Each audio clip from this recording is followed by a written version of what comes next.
Hello friends, hope you all are fit and fine. आज हम लोग child development and pedagogy section के अंतर्गत एक बहुत ही महत्वपूर्ण सिद्धांत सामाजिक अधिगम सिद्धांत के विषय में चर्चा करेंगे। इस सिद्धांत से संबंधित सभी तथ्यों को और संप्रत्तियों को जानने की कोशिश करेंगे। इससे संबंधित प्रश्न अब परीक्षाओं में खूब पूछे जाने लगे हैं। तो चलिए शुरू करते हैं बंडूरा का सामाजिक अधिगम सिद्धांत। सबसे पहले जानते हैं सामाजिक अधिगम से मतलब क्या होता है। हम समाज में रह करके अन्य व्यक्तियों को गतिविधियां करते हुए देखते हैं, कई सारी घटनाओं को होते देखते हैं, इनसे हम बहुत सारी चीज़ों को सीखते हैं। इस तरह का सीखना ही सामाजिक अधिगम के अंतर्गत आता है। इसके विषय में हम आगे बहुत डिटेल में भी चर्चा करेंगे। पहले कुछ तथ्यों को जान लेते हैं। इस सिद्धांत का प्रतिपादन महान मनोवैज्ञानिक अल्बर्ट बंडूरा सर ने किया था। इनका जन्म सन 1925 ईस्वी में कनाडा में हुआ था, लेकिन बाद में ये अमेरिका में जाकर के बस गए थे और वहीं से इन्होंने अपने सभी प्रयोग किए, जिसमें सबसे जो प्रसिद्ध प्रयोग था वो बोबो डॉल नाम की गुड़िया पर था, जो 1961 से 63 के बीच में एक सीरीज की थी इन्होंने प्रयोगों की, जिसमें से महत्वपूर्ण प्रयोग के बारे में हम चर्चा इस वीडियो में भी करेंगे। आगे बात करते हैं। 1977 में इनका एक आर्टिकल आया था सोशल लर्निंग थ्योरी के नाम से। इसमें इन्होंने बताया था कि व्यक्ति व्यवहारवादियों की तरह सिर्फ स्वयं करके ही नहीं सीखता है, बल्कि वो दूसरों की नकल करके, कॉपी करके और अनुकरण करके भी सीखता है। यानी कि यहाँ पर इन्होंने ऑब्जर्वेशन की बात की, इमिटेशन की बात की और मॉडलिंग की बात की। मतलब जो समाज में कई सारे लोग होते हैं उनको मॉडल की तरह इन्होंने प्रस्तुत किया, उनको हम इमिटेट करते हैं यानी कॉपी करते हैं या ऑब्जर्व करते हैं, उनका अनुकरण निरीक्षण करते हैं और हम उनसे भी बहुत सारी चीज़ों को सीखते हैं। इसे ही इन्होंने नाम दिया था सोशल लर्निंग थ्योरी। बाद में 1986 में इन्होंने एक किताब लॉन्च की जिसका नाम था social foundation of thought and action. इस किताब में अपने ही सिद्धांत को इन्होंने और विस्तृत रूप में प्रस्तुत किया, जिसका नाम बाद में पड़ा सोशल कॉग्निटिव थ्योरी।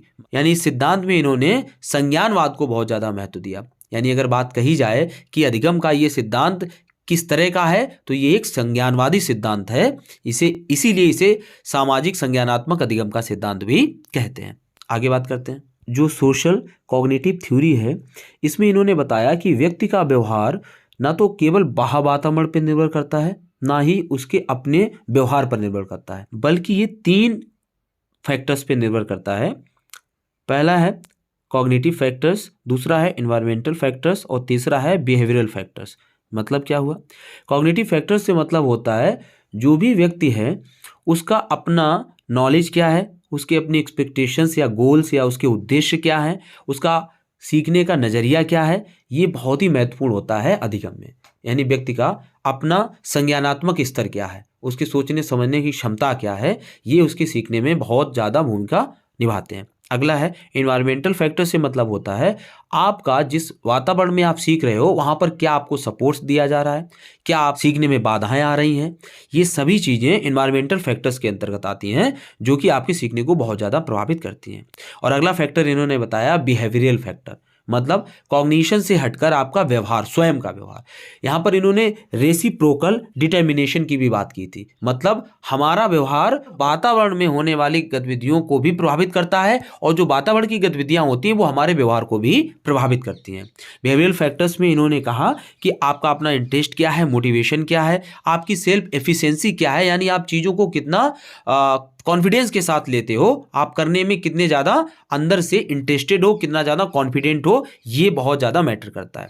तो इन शॉर्ट अगर हम बात करें तो व्यक्ति का जो व्यवहार होता है, यानी मानव का जो व्यवहार होता है, जो सीखना होता है, जो अधिगम होता है, वो उसके अपने संज्ञानात्मक स्तर पर निर्भर करता है, वातावरण के फैक्टर्स पे भी निर्भर करता है और उस व्यक्ति के व्यवहार पर भी निर्भर करता है। अगर हम सेल्फ एफिकेसी की बात करें तो इसमें विकेरियस लर्निंग से मतलब होता है कि जब हम दूसरों को देखकर बिना करे ही चीज़ों को सीख जाते हैं तो इसे विकेरियस लर्निंग के नाम से जाना जाता है। अगला है फिजियोलॉजिकल और साइकोलॉजिकल अराउजल। जब हमारी शारीरिक और संवेगात्मक अराउजल हमारे अंदर यानी उद्वेग होता है तो उससे भी हम अपने जो करना चाहते हैं उसको बड़े ही पॉजिटिव तरीके से करते हैं। अगला है वर्बल परसुएशन। इसका मतलब होता है कि जब दूसरे लोग हमें इनकरेज करते हैं या डिस्करेज करते हैं उसका भी संबंध हमारे कॉन्फिडेंस पे पड़ता है। अगला है इनएक्टिव मास्टरी।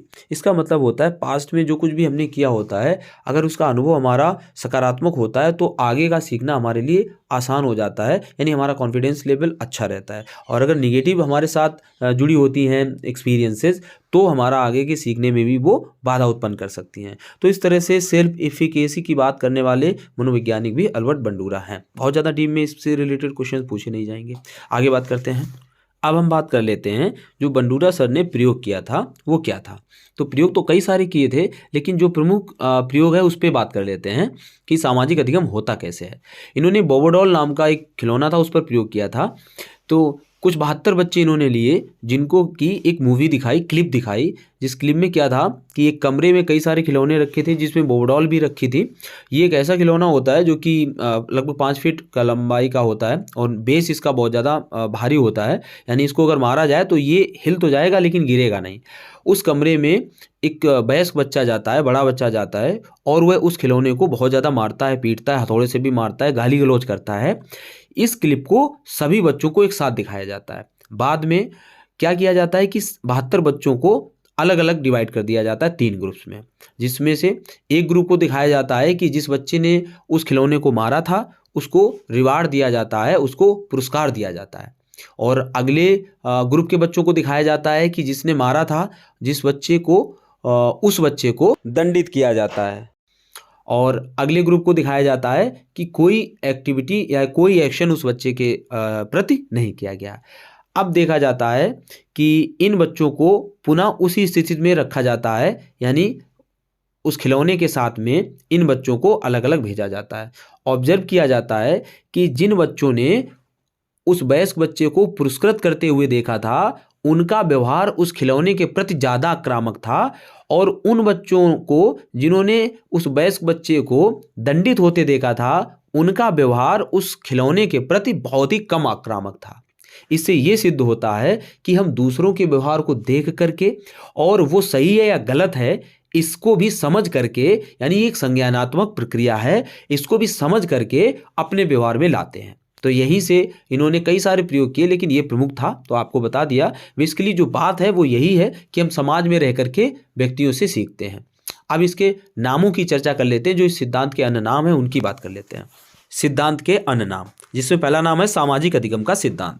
देखिए, जब हम समाज में रह के सीखते हैं तो इस तरह का सीखना हम पहले भी बता चुके हैं, सामाजिक अधिगम है।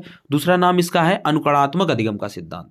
अनुकरणात्मक क्यों है? क्योंकि जब हम समाज में रहकर सीखते हैं, अन्य व्यक्तियों वस्तुओं से सीखते हैं, तो जाहिर सी बात है हम उनका अनुकरण ही करते होंगे, यानी इसीलिए इसको कहते हैं अनुकरणात्मक अधिगम का सिद्धांत। अगला नाम इसका सामाजिक संज्ञानात्मक सिद्धांत। एक सिद्धांत है, उसको भी हम लोग जानते हैं कि सामाजिक सांस्कृतिक विकास का सिद्धांत, जो कि दिया है वाइगोस्की सर ने। लेकिन यह सिद्धांत है सामाजिक संज्ञानात्मक सिद्धांत। इसका मतलब होता है समाज में जो कुछ भी हम सीखते हैं उसमें संज्ञान यानी मस्तिष्क का बहुत बड़ा रोल होता है। हम सोचते समझते विचारते हैं तभी चीज़ों को हम धारण करते हैं, तो इसीलिए ही इसे सामाजिक संज्ञानात्मक सिद्धांत कहा जाता है। अगला है प्रेक्षणात्मक अधिगम का सिद्धांत। प्रेक्षणात्मक अधिगम से मतलब होता है किसी अन्य के, यानी जो भी मॉडल हमारे सामने है, प्रतिरूप है हमारे सामने, उसके व्यवहार को देखकर या ऑब्जर्व करके स्वयं के व्यवहार में परिवर्तन लाना ही प्रेक्षणात्मक अधिगम कहलाता है, ऑब्जर्वेशनल लर्निंग कहलाता है। अगला है अप्रत्यक्षात्मक अधिगम। जब हम स्वयं किसी कार्य को करके सीखें तो वह प्रत्यक्ष अधिगम कहलाता है। जैसे थॉर्नडाइक के प्रयोग में बिल्ली ने स्वयं पिंजरा खोलना सीखा था, ये प्रत्यक्ष अधिगम हो गया। लेकिन जब हम दूसरों को देख कर सीखते हैं, ऑब्जर्व करके सीखते हैं, तो ये अप्रत्यक्षात्मक अधिगम हो गया। तो इस तरह से इसके जितने भी नाम हैं वो बहुत ही आसान है समझना। सभी नाम सामाजिक अधिगम सिद्धांत से संबंधित हैं, जैसे सामाजिक अधिगम सिद्धांत, अनुकरणात्मक अधिगम सिद्धांत, सामाजिक संज्ञानात्मक सिद्धांत, प्रेक्षणात्मक अधिगम सिद्धांत, अप्रत्यक्षात्मक अधिगम का सिद्धांत। बंडूरा सर ने अधिगम के 4 सोपान बताए हैं, मतलब अधिगम इन 4 चरणों से होकर के गुजरता है, जिसमें पहला है अवधान, अटेंशन।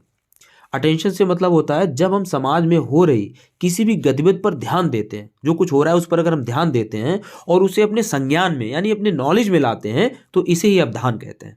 मतलब कुछ भी हो रहा है, आप सिर्फ उस पर ध्यान दे रहे हो कि ये हो रहा है और आपके संज्ञान में वो चीज़ आ गई है, तो ये अवधान है, अटेंशन है। उदाहरण के माध्यम से भी हम आगे इसको समझेंगे।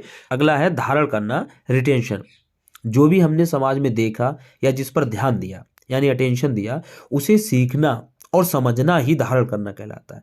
अपने अंदर समाहित कर लेना उस सीखे हुए व्यवहार को, ज्ञान को अपने अंदर धारण कर लेना ही रिटेंशन कहलाता है। अगला है पुनः उत्पादन, रिप्रोडक्शन। मतलब क्या हुआ, जो भी हमने सीखा है, धारण किया है, उस सीखे हुए ज्ञान को अपने व्यवहार में प्रदर्शित करना ही क्या कहलाता है, पुनः उत्पादन कहलाता है। जब हम सीखे हुए को अपने व्यवहार में परिवर्तित करते हैं, उसको करते हैं, तो इसे ही पुनः उत्पादन कहते हैं। और जो हमने किया है, यानी जो सीखा हुआ व्यवहार हमने प्रदर्शित किया है, उससे अगर हमें फायदा होता है, यानी वो हमारे लिए सकारात्मक रहता है, तो हमें अभिप्रेरणा मिलती है, मोटिवेशन मिलता है, रीइंफोर्समेंट मिलता है। तो इसे ही इन्होंने चौथा सोपान कहा है, अभिप्रेरणा। अब एक उदाहरण के माध्यम से समझ लेते हैं इसको। सपोज करो कि हम किसी शादी में गए और हमें किसी की ड्रेस बहुत अच्छी लगी। हमने उसको ध्यान दिया, उस पर अटेंशन हमारा गया और हमें वो बहुत अच्छी लगी। हमने उसको समझा कि इसमें कैसे क्या इसने बनाया है, उसको हमने रिटेंशन कर लिया, धारण कर लिया, उसकी बारीकियों को समझ लिया, देख लिया, कलर वलर सब कुछ समझ लिया। अब जाकर के हम किसी अगले फंक्शन में गए और हमने उसी तरह की ड्रेस ली और खुद पहना उसको। जब हमने उसको पहना और दूसरे लोग आए, उन्होंने उसकी तारीफ किया कि आपने क्या अच्छी ड्रेस पहनी है, बहुत सुंदर लग रहे हो आप। तो इस तरह से हमें एक प्रेरणा मिलती है, मोटिवेशन मिलता है। जो हमने सीखा हुआ था, उस व्यवहार को जब हमने प्रदर्शित किया, यानी उस ड्रेस को पहना, तो हमें एक रीइंफोर्समेंट मिला कि नहीं, आपने बहुत अच्छा पहना हुआ है। तो इस तरह का अधिगम ही क्या कहलाता है, सामाजिक अधिगम। मतलब समाज में हमने इसको अनुकरण के माध्यम से सीखा, नकल करके सीखा, कॉपी करके सीखा और अपने व्यवहार में लाए और उसको प्रदर्शित किया, जिससे कि हमें क्या मिला, रीइंफोर्समेंट मिला, एक सकारात्मक फीडबैक मिली। तो इस तरह का अधिगम ही सामाजिक अधिगम के अंतर्गत आता है। अब हम बात करते हैं इस सिद्धांत के शैक्षिक निहितार्थ क्या है, मतलब कि शिक्षा में इसका उपयोग कैसे किया जा सकता है, समाज में इसका उपयोग कैसे किया जा सकता है। पहला है असामान्य व्यवहार वाले बालकों को सुधारना। हम सभी जानते हैं कि कक्षाओं में बहुत बड़े बड़े व्यक्तियों के विषय में उनकी कहानियों को सुनाया जाता है, जीवनी को सुनाया जाता है। इसका प्रथम उद्देश्य यही होता है कि बच्चे उनके गुणों को, उनके द्वारा किए गए कार्यों को सुने, समझे और अपने अंदर धारण करें। ये भी सामाजिक अधिगम के अंतर्गत ही आता है। अगला है व्यक्तित्व निर्माण के लिए आदर्श प्रतिमान यानी मॉडल प्रस्तुत करना चाहिए। अगर हमें किसी, वही सेम चीज़ है, अगर हमें किसी के अंदर अच्छे व्यक्तित्व का निर्माण करना है, समाज में जो ऐसे भी व्यक्ति हैं जो उन गुणों के प्रतिरूप हैं, उनके विषय में हमें बच्चों को जानकारी देनी चाहिए। शिक्षक को आक्रामक व्यवहार से बचना चाहिए। बच्चे सबसे पहले तो शिक्षक की ही नकल करते हैं, तो ये कोशिश करनी चाहिए अध्यापकों को कि एक आक्रामक व्यवहार कक्षा में ना अपनाएं, जिससे कि डर रहता है बच्चे उसका अनुकरण कर सकते हैं और उसको करना सीख सकते हैं। तो इस तरह से सामाजिक अधिगम सिद्धांत बहुत ही महत्वपूर्ण सिद्धांत है, न केवल शिक्षा के क्षेत्र में बल्कि सामाजिक सुधार के लिए भी ये सिद्धांत बहुत महत्वपूर्ण है। और परीक्षाओं की दृष्टि से देखा जाए तो भी इससे संबंधित प्रश्न पूछे ही जाते हैं। चलिए, थैंक यू।